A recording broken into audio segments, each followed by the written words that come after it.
Manchester United 2, Fulham 1. Good game by the lads today, I got to say. I know a lot of people were a little bit upset thinking that, Fulham is the type of opposition that you go into and you expect to slap them, but maybe put in four past them or something like that, kind of help your goal difference out. And I got to say, I'm a little disappointed that we weren't able to either. But if you're fair to Fulham and you look back at their track record against the rest of the Premier League, none of the big six sides have been able to really go in there and dominate them. City was 2-0, I believe. We were 2-1.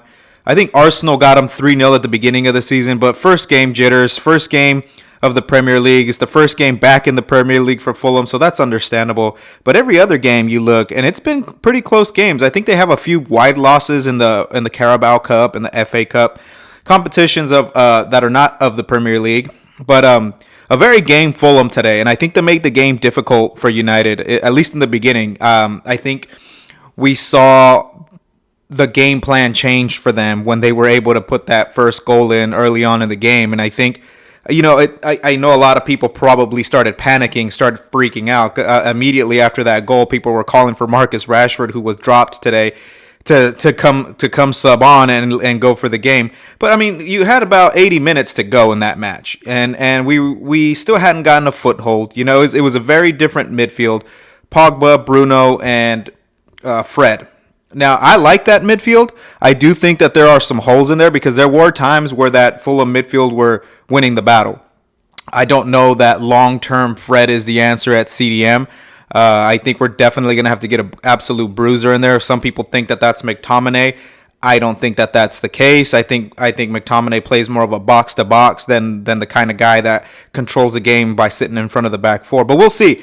Either way, it was a sketchy game in the beginning. I think we were robbed of a penalty that was a clear penalty, but it doesn't surprise me when you find out that Kevin Friend was the referee in the VAR box. We saw the travesty that was Kevin Friend during the Burnley match, and it really just did not surprise me. But we're 1-0 down. Things are looking kind of difficult. There's not really a foothold in the game for United, and Fulham look like they're starting to retreat. Bruno Fernandes hits a long ball that ricochets off the pole. In the ensuing play, he blasts another one, and the keeper spills it a little bit, and Cavani gets in on the end of it, and it's 1-1. We go into the half pretty much dominating the rest of that game. Now, when Fulham, there was chances for Fulham to be in it, and you have to respect that they really did have a go. This game was more exciting than the Liverpool match. I think this is what we thought the Liverpool match could be. And obviously that was a snooze fest, but it was a good game. It was ugly at times. There were some players that were having kind of a sketchy day. Greenwood never really seemed to find his footing. Wan-Bissaka was just struggling on the right, and together it just looked like they weren't doing it for us on the right wing.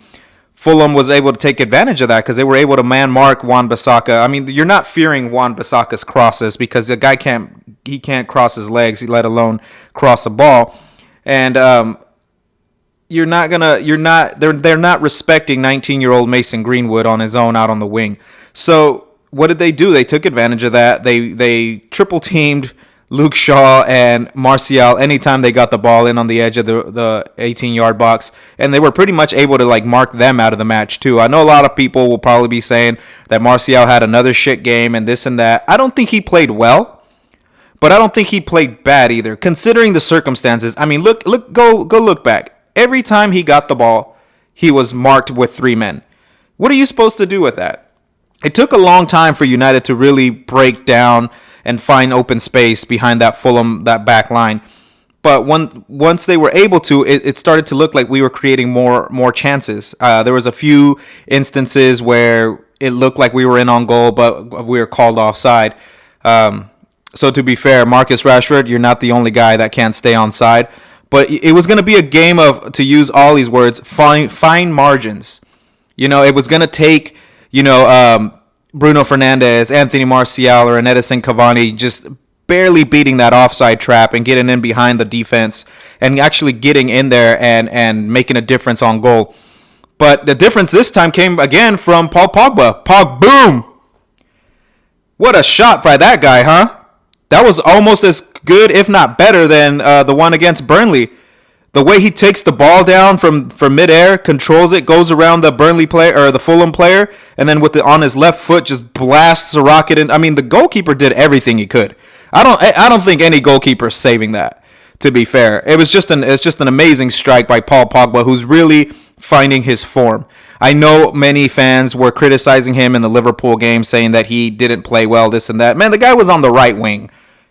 You know, you have one of the best midfielders on the planet, and you're wasting him on the right wing. What do you think's going to happen? And even then, he still had a game. He still had a pretty consistent game, considering that he was playing pretty much guarding Sane and Andy Robertson in that game. But I guess I'm just glad that we're finally starting to find a little bit of consistency. A year ago, we lose that game. A year ago, we draw that game. A year ago, we lose to Liverpool. A year ago, we lose that Burnley match or we draw it. I'm finally starting to see the progress. Other fans were saying we're playing better. You know, we're top of the league. That's progress. But to me, it's more than that. To me, it's the table never lies. So I agree with them. I don't disagree with that statement. But to me, it's these kinds of games that we were going to lose in a year ago, 2 years ago, under Mourinho, under Moyes, under Van Gaal. We're winning these games now. And I keep saying these are the kinds of matches that you look back on at the end of the season and you say, wow, that match could have gone either way and it defined us. It defined our season in a way. Or it had a big part to play during the season. Liverpool's season last year in the title-winning season had plenty of games like that. 1-0s, 2-1s in the last 5 minutes of the match. So no, it's not pretty, but it's getting the job done. And I'm not flip-flopping here. I'm not 100% sold on the Ollie train. I like I've said in the past, I want the guy to succeed. I'm a fan. I want what's best for the club. But until I see us in May and see where we are there, if we don't win the title, but we're third, second, and we put in a proper challenge, I'll be okay with that. I'll be okay with that until next season. But next season, there's only one way to go, and that's title challenge all the way to the end. Then we can start looking at Champions Leagues and winning supplemental cups like the FA Cup and the Carabao Cup. But for today, we're top of the league by 2 points again. City won. At the beginning of that game, going into that Fulham game, we were third in the league. We were third in the league. With the possibility of if we lose that game and Liverpool go on and win their next game, we could have fallen to fourth. Just like that in the span of 48 hours. 36 hours, however long, or 72 hours, however long it's been. I don't know. But instead, we're 2 points top of the league, going to Sheffield United, another game that I believe we can win.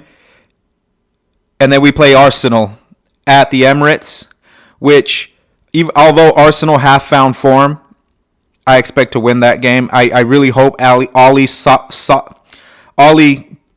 up and goes for it. I don't want to see a repeat of the Chelsea game. I don't want to see a repeat of the Man City game. I don't want to see a repeat of the Liverpool game. We go in there and we do damage control. We play not to lose and hope to nick it.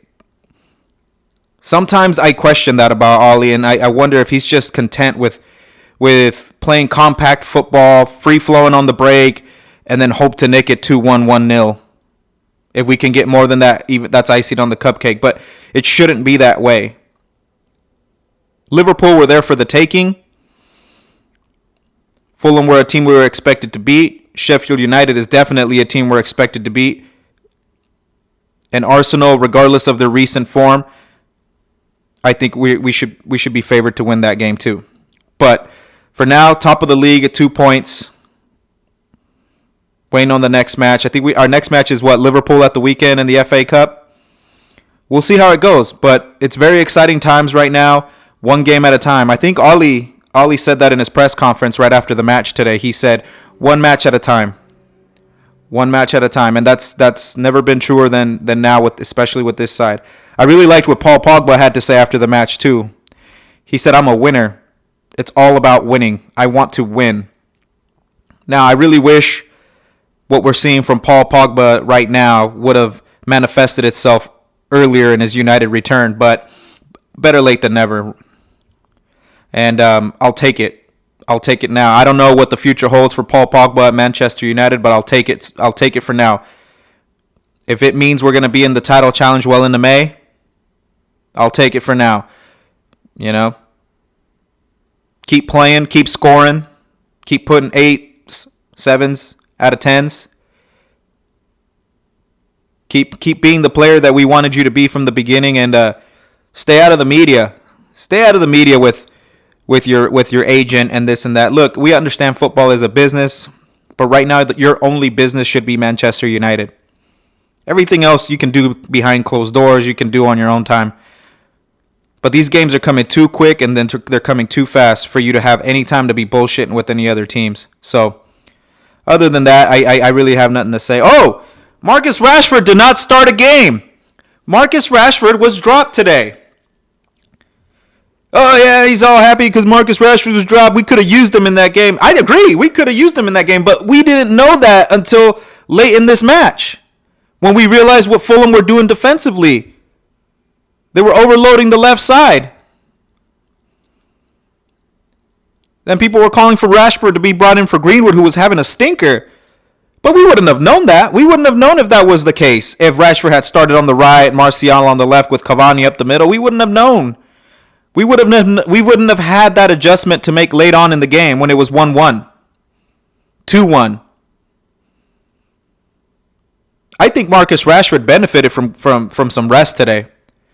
I would say Bruno Fernandes is probably due up to have a rest. I mean, I know the guy's a competitor, and to get him off that pitch is like pulling teeth, man. But Marcus Rashford, even when he came on in the second half, towards the end of that match, and Fulham had that throw in, and Fred and Maguire kind of bumble it a little bit, but then finally Fred puts it down the line, and Marcus Rashford gets in on it, and he's taking it down the line. The guy his legs just looked gone. He just looks exhausted. So hopefully this helped a little bit, give him some rest. I don't know how serious Ollie's going to take that FA Cup tie. I don't know if he's thinking about starting Rashford again. But I think the kid could really use some rest, and I think he'll really benefit from it. But yeah, thanks for tuning in. I got a cool little Pogba edit on his goal that's going up on the gram later. All right, man. Cheers. Glory, glory, Man United. We're top of the league.